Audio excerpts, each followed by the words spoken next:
கிளாம்பாக்கம் அருகே வீட்டு வேலைக்கு பணிக்கு சேர்ந்த ஒரே வாரத்தில் ஓய்வு பெற்ற மத்திய அரசு அதிகாரியின் மனைவியிடம் இருந்து 51 சவரன் நகைகளை திருடிக்கொண்டு நேபாள பெண் இரவோடு இரவாக தப்பிச் சென்ற அதிர்ச்சி சம்பவம் நிகழ்ந்திருக்கிறது. பாலில் மயக்க மருந்து கலந்து கொடுத்து கைவரிசை காட்டிய நேபாள கில்லாடி லேடியை தேடி வரும் போலீசார் அவரை பணிக்கமர்த்திய ஏஜென்ட்டையும் விசாரணை வளையத்திற்குள் கொண்டு வந்துள்ளனர். முடியாத காலகட்டத்தில் முதிய தம்பதி வீட்டு வேலைக்கு ஆட்களை நியமித்தாலும் போதிய பாதுகாப்பில்லை என்பதற்கு 51 சவரன் நகைகளை இரவோடு இரவாக நேபாள பெண் திருடிச் சென்ற சம்பவம்தான் சாட்சி.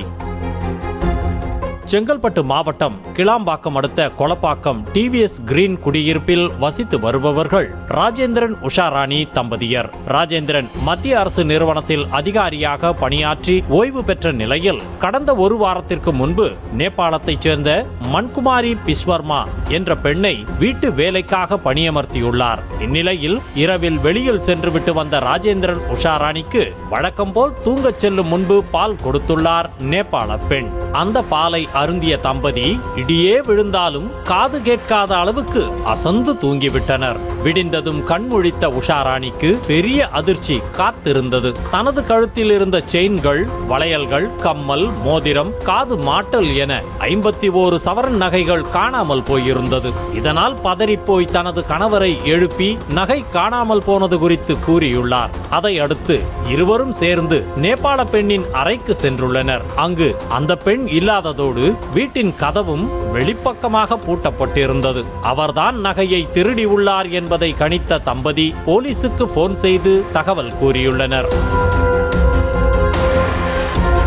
இதனை அடுத்து அங்கு சென்ற கிளாம்பாக்கம் போலீசார் வீட்டு கதவின் பூட்டை உடைத்து உள்ளே சென்று ராஜேந்திரன் உஷாராணி தம்பதியிடம் விசாரணை நடத்தியுள்ளனர். அப்போது தினமும் இரவில் தூங்கச் செல்லும் முன்பு குடிப்பதற்கு கொதிக்க வைத்த பாலை தருவது வழக்கம் என்றும் அப்படித்தான் நேபாள பெண் பால் கொடுத்ததாகவும் அந்த பாலை குடித்த உடனேயே மயங்கி விட்டதாகவும் தம்பதி கூறியுள்ளனர்.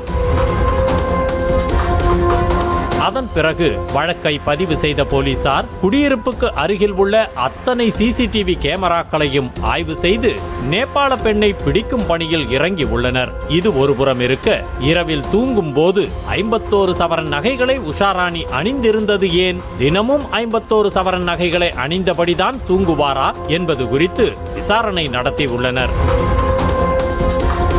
இதற்கு இடையே நேபாள பெண்ணை ராஜேந்திரன் வீட்டிற்கு பணிக்கு அனுப்பிய ஏஜென்ட் குமாரை கொளப்பாக்கம் பகுதியிலேயே சுற்றி வளைத்து போலீசார் விசாரணை நடத்தி வருகின்றனர். மன்குமாரி பிஸ்வர்மா இதற்கு முன்பு எங்கெல்லாம் பணிபுரிந்தார், அப்படி பணிபுரிந்திருந்தால் அங்கும் கைவரிசை காட்டியுள்ளாரா என்பது குறித்தும் விசாரிக்கப்பட்டு வருகிறது. நேபாள பெண் பிடிபட்டால்தான் இந்த ஒட்டுமொத்த கேள்விகளுக்கும் விடை கிடைக்கும்.